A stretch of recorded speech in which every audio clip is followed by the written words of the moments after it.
گدھا برسات کے موسم میں بھوکا مرے۔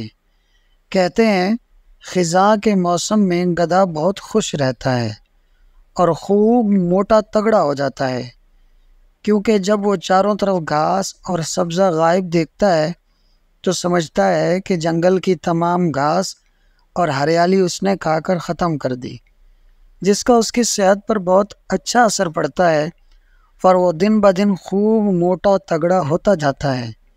اس کے برعکس برسات میں گدھا کمزور اور دبلا ہوتا چلا جاتا ہے، کیونکہ اس کو ہر طرف سبزہ ہی سبزہ لہلہاتا ہوا نظر آتا ہے اور چاروں جانب گھاس ہی گھاس نظر آتی ہے۔ وہ سوچتا ہے کہ میں کس طرح یہ ساری گھاس کھاؤں گا، اس لیے وہ تیزی کے ساتھ گھاس اور سبزہ چرنا شروع کر دیتا ہے۔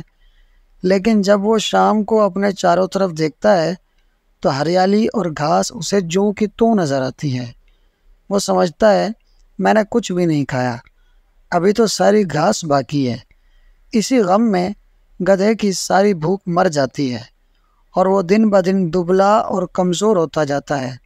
اسی لیے کہا جاتا ہے گدھا برسات میں بھوکا مرے۔